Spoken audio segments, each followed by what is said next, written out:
Share screen.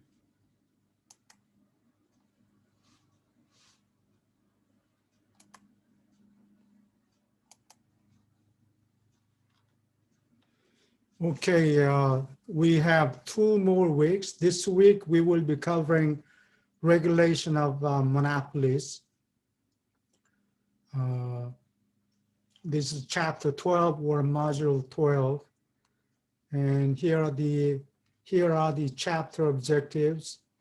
We will be studying the rudiments of U.S. antitrust laws. What is the trade-off? Monopolies earning positive profits. And if you try to eliminate these monopoly profits, who is going to innovate?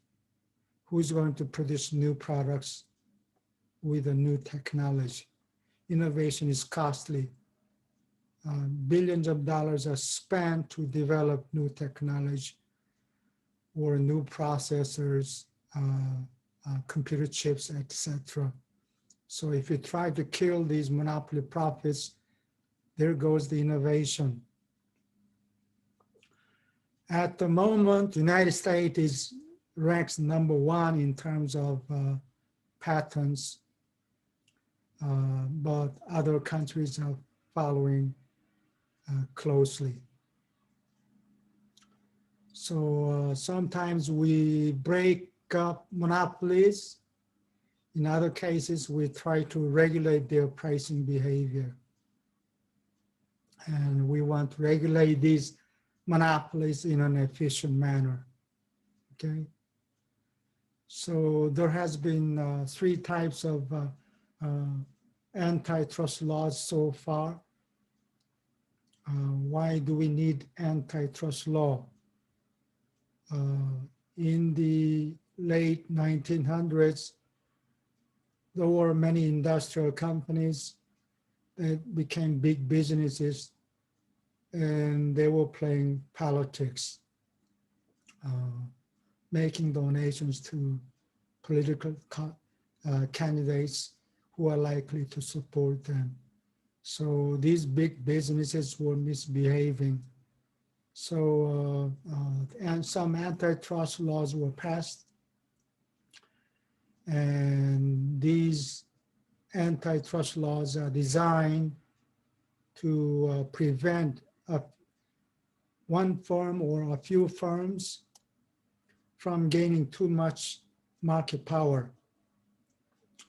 And these agreements are sometimes called trust between firms to raise price and cut output.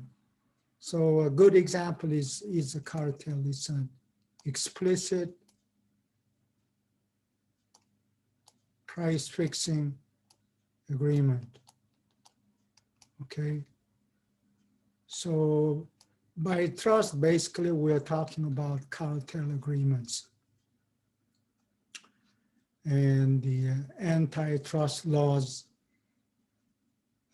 were not very powerful. Well, it was the first antitrust law was passed in 1890, but it was a paper tiger for the first 12 years. So many firms got bigger and bigger. A good example is Standard Oil Trust. And they controlled, John D. Rockefeller kept buying competing refineries and oil companies until its market share rose about 90%, about 90% of the petroleum industry. And this Sherman antitrust law was used by President Teddy Roosevelt. He broke up these monopolies, and contrary to the intention, when John D. Rockefeller when the Standard Oil was broken up into 34 companies, and John D. Rockefeller had to sell most of his shares. He was allowed to retain a few percent, up to 25% of any single firm, but he sold many of his shares, and he became the richest man on the planet after Standard Oil Trust was broken up into 34 companies. And then it's impossible to spend all that money in one's short lifetime, which is about 100 years at most. So what are you going to do with millions of dollars that he obtained by selling his shares of this oil company? Well, he donated most of his profits to many medical groups, hospitals, and scientific groups, etc. So he became a philanthropist. Phila means love in Greek, anthro means human being, so he became an philanthropist, meaning donating, love of human beings, donating huge amount of money without anything in return.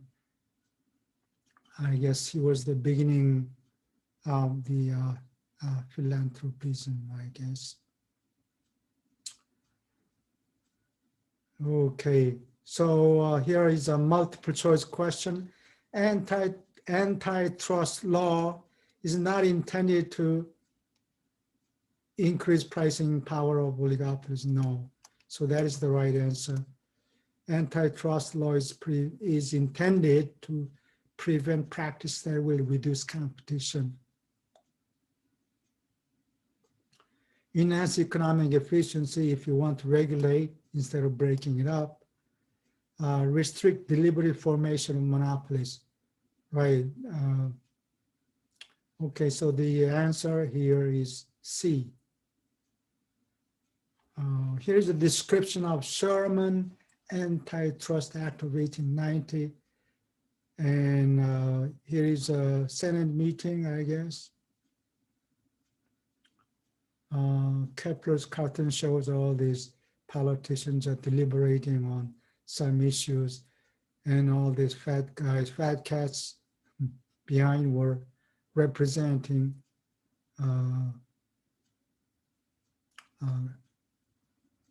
a particular cartels, okay?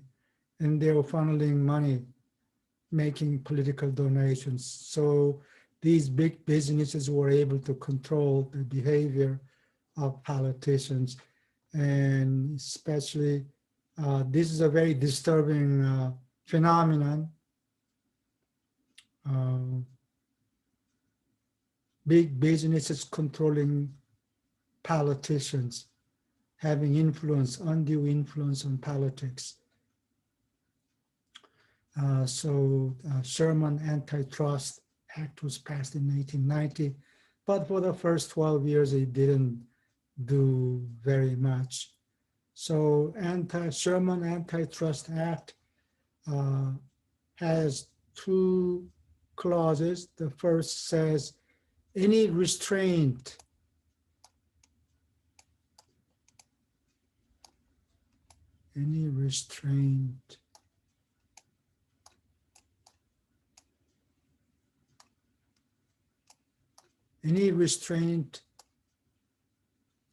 of trade is unlawful. And the second clause is any attempts to monopolize, even if you have not become a monopolist, any attempt to monopolize.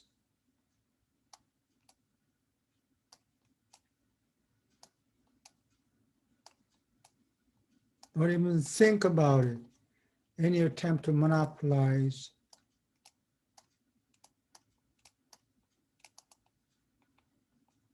is illegal. And so the first clause, any restraint to trade, meaning formation of cartels, because that's what cartel does. They would curtail price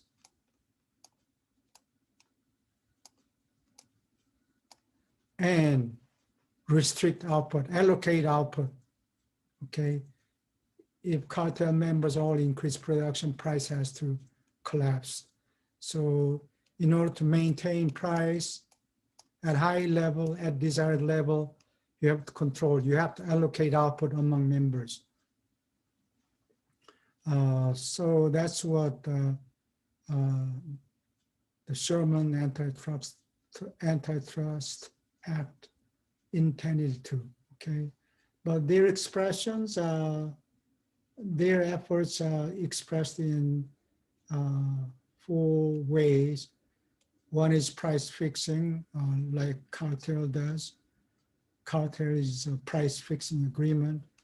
And then to enforce this high prices, you have to allocate outputs among members, okay? Third is price discrimination. Not all price discrimination is unlawful. Some kinds are like first degree price discrimination, charging different prices to different consumers. But it is okay to give discounts to seniors and students, etc., which is a price discrimination. So not all price discrimination is unlawful, okay? There are some lawful price discrimination practices. Tying arrangements or agreements are simply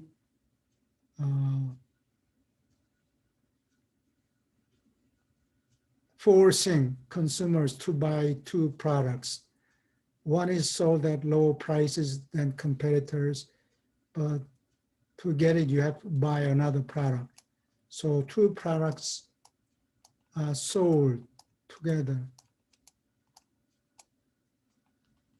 Okay, so a good example is Microsoft Windows is selling Internet Explorer, now called Edge, right?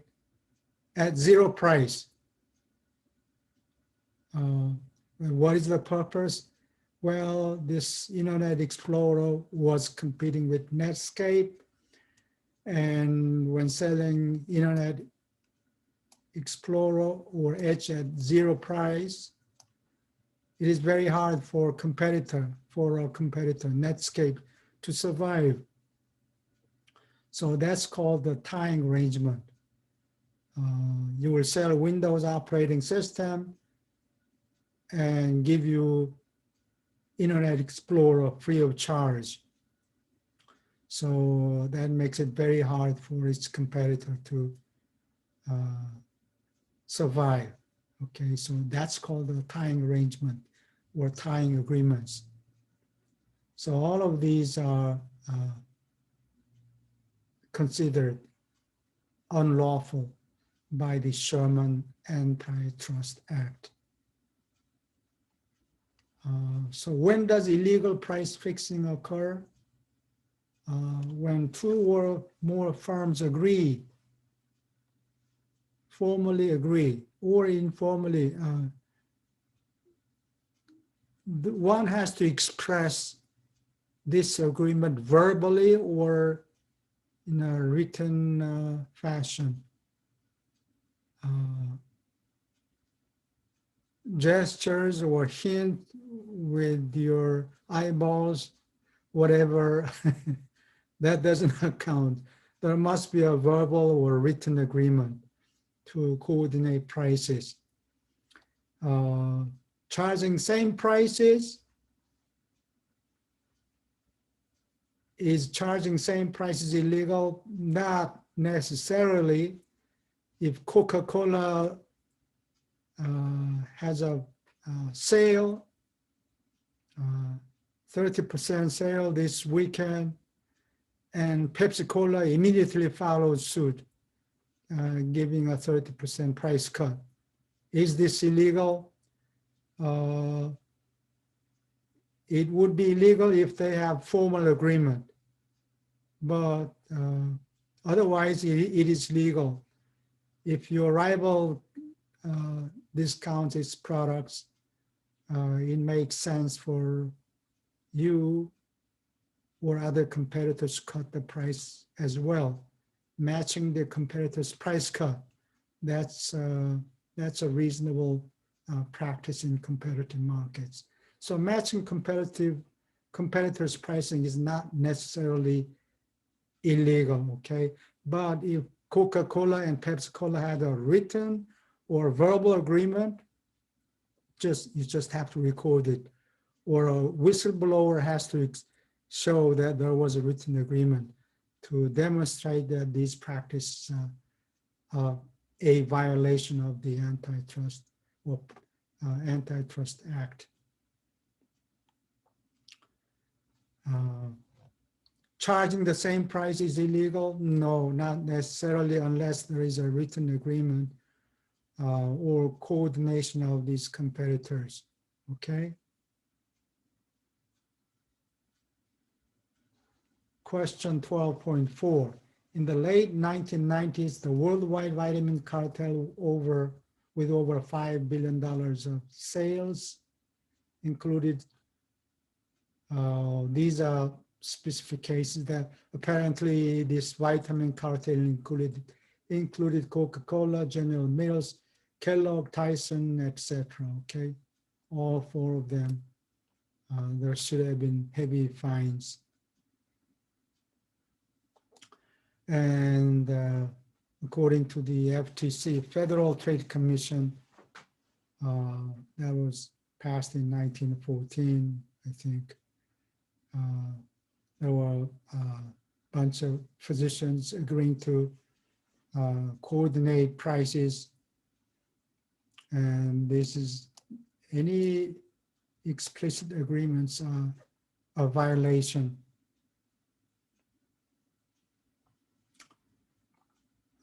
Also, sometimes manufacturers want to maintain resale prices. So manufacturers send their products to retailers. And retailers have limited amount of space.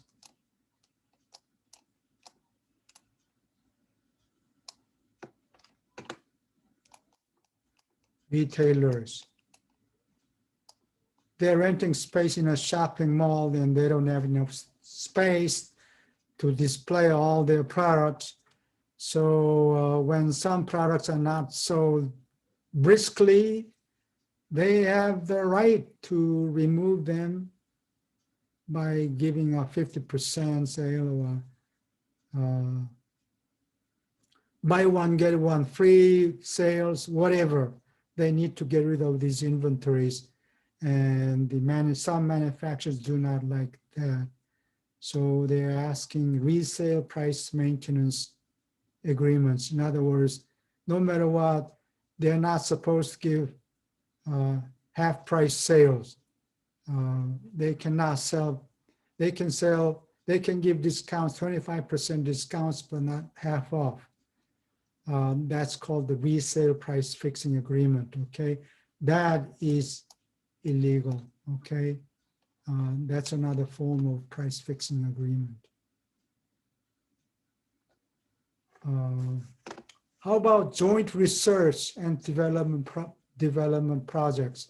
Some pharmaceutical companies may be, even today, developing together COVID vaccines. And that's gonna take a huge amount of investment. And jointly pooling their resources to develop new vaccines. Joint research is legal. sending satellite stations on around the moon, etc. That's legal. Okay, joint research and innovation projects are legal. Agreements to fix output, allocate export amounts, etc. This is illegal. Okay. So that's outlawed. Agreements to share the market. Okay, in America, in North America, why don't your company handle the Canadian market? I'll take care of the US market. That kind of agreement to share the market is illegal, okay? And the Sherman Antitrust Act prohibits such output allocation.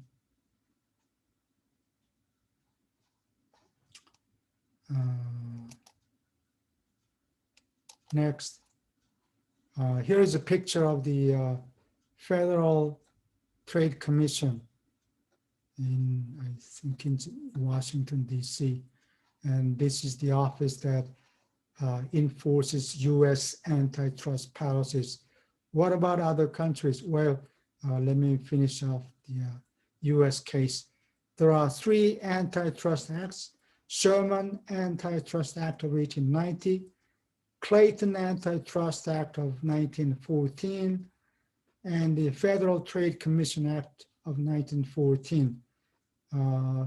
Federal Trade Commission Act established the office of the Federal Trade Commission, okay, in Washington, D.C. What does Clayton Antitrust Act do? Well, among other things, consumer boycott is legal.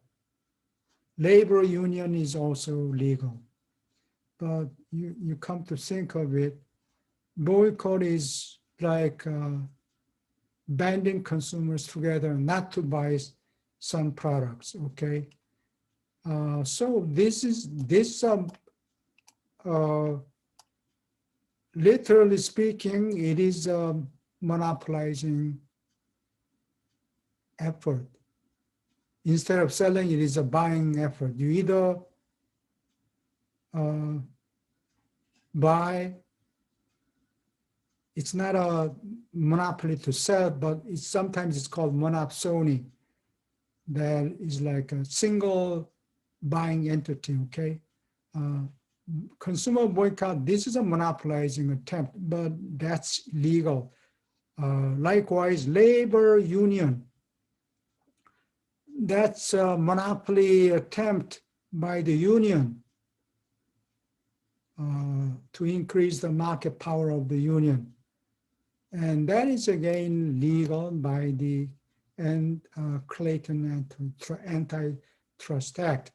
Why these are not declared unlawful? Well, because there are so many people. Millions of consumers are boycotting the purchase of this product or that product. That is legal. You cannot outlaw. This is like jaywalking in the streets of New York. You know what jaywalking is? Between 2 street corners, you have to walk like this or like this. And this city block is so wide, so many people simply cross the intersection, not at the intersection, cross the roads in the middle of somewhere between these 2 intersections. Of course, that's illegal. Well, because so many people are doing, it's impossible to prosecute all these. So that kind of jaywalking is not provisions that declare jaywalking unlawful is not practiced, okay? So many people are boycotting particular products. That's okay. Labor union, it involved so many workers. They said that's legal, okay? That's what Clayton Antitrust Act.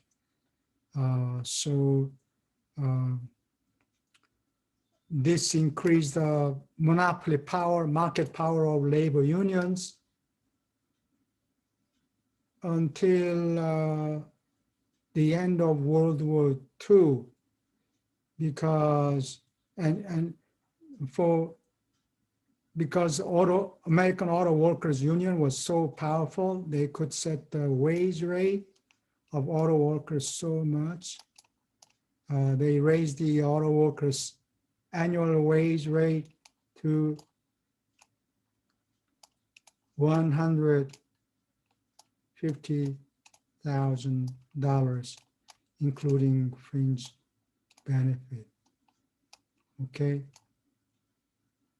So these labor unions were very powerful until about 1970s. And the only the only entity that forced the drop of this high wage of labor unions is the foreign competition, international competition. GM began to produce GM cars in Shanghai, okay? And gradually, instead of hiring American workers, American corporations ran away to Shanghai, far away in Asia, 6,000 miles away. And there the wage rate, Chinese wage rate, was so low, about $4,000 a year.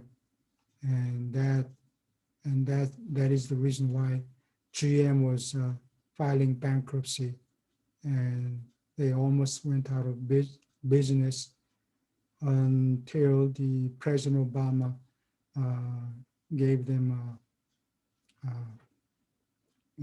a hand. In Europe, there is European Commission of Anti-Competition Commission.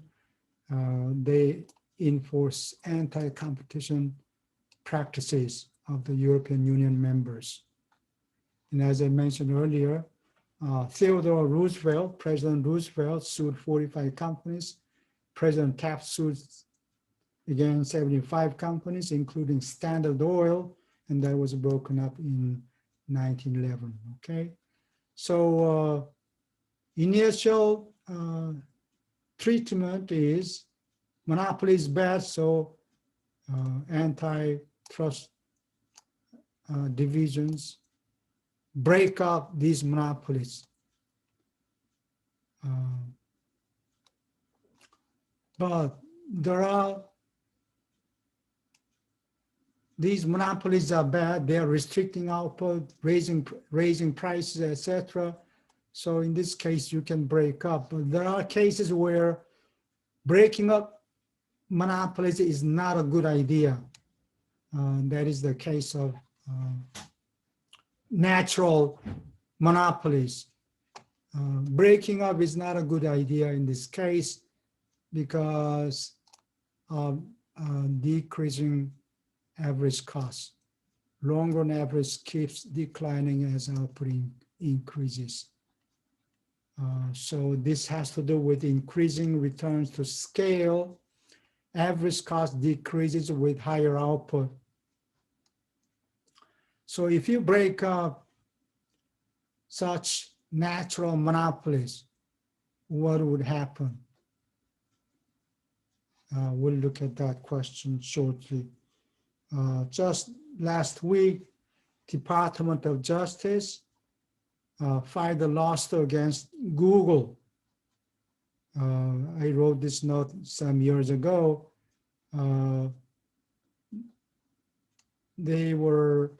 Google was getting close. They were playing with fire.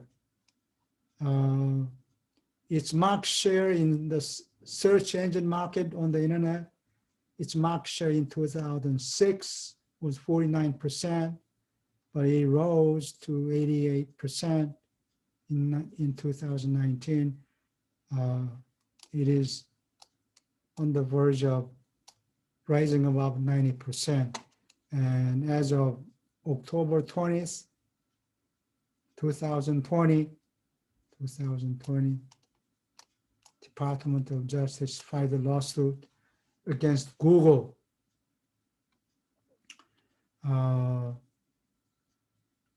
So we shall see what would happen. And there are some other cases like Microsoft. Microsoft was guilty of tying arrangements, like it was selling Windows with Internet Explorer, and they were offering Internet Explorer at zero price, free of charge. And that makes it very hard for its competitor, Netscape. There are different versions like Mozilla, Firefox, etc. This Netscape and its variants were having a hard time. Development cost is huge, so they need to make some they need to earn some revenues. But Microsoft, Bill Gates was offering this at zero cost. So initially, the lower court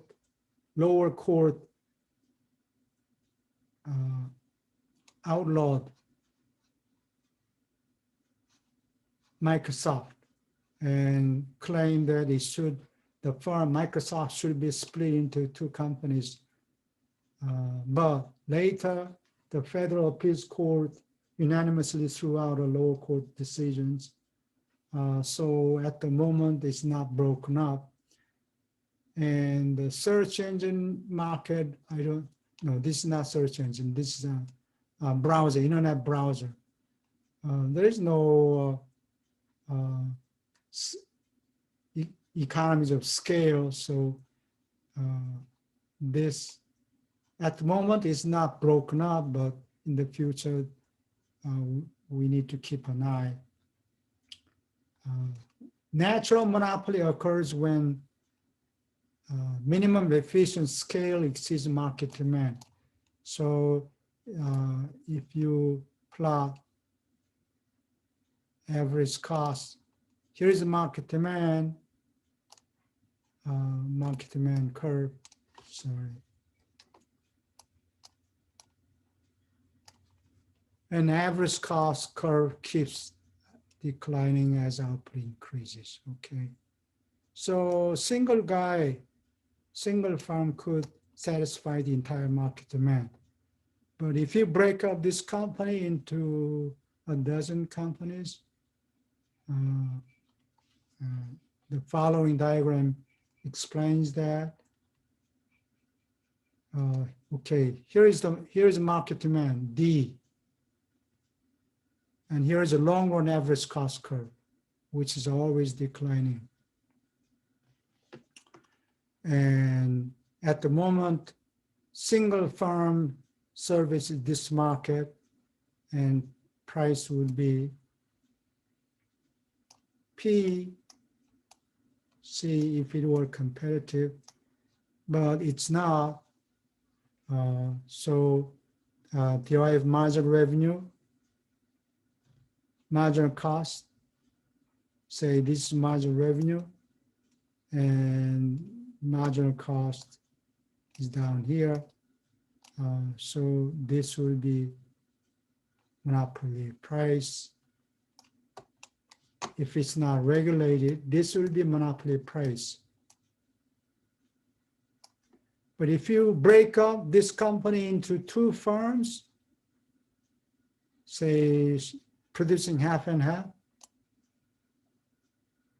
price will rise to this level. If you break up this company into 10 firms or a dozen firms, price will go up even further, okay? So as the number of broken up companies increases, price keeps going up. So that's not a good idea. Breaking up monopolies is not a good idea in the case of natural monopolies like water company, electric companies, and so on. So in this case, we need to develop another way. Now that Google is under investigation, it remains to be seen what the Department of Justice finds. But is Google a natural monopoly? I'm not sure. I don't think so, but I could be wrong. There are many other experts. They will eventually render a verdict whether Google is a natural monopoly or not. At the moment, Google has a project to digitize all the books that have ever been printed since time immemorial. That would include Confucius books, Xi Jing and I Ching, etc. Okay, all the writings in Arabic, in Hebrew, in Italian, and whatnot. All these books that have ever been published, which is not very much. Every day, every week, we may be producing more documents, doubling the amount of documents every year. And we can digitize this. We're not using hard disk anymore. We're using solid state drives, and solid state drives can store terabytes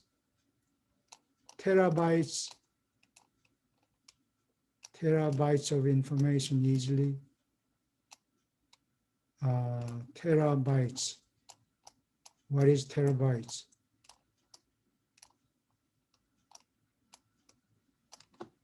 We have kilobytes, that means 1,000 bytes. We have megabytes, meaning million bytes. Then gigabytes, meaning 1 billion bytes. Terabytes mean 1,000 gigabytes. After terabytes, it's petabytes. 1,000 of petabytes.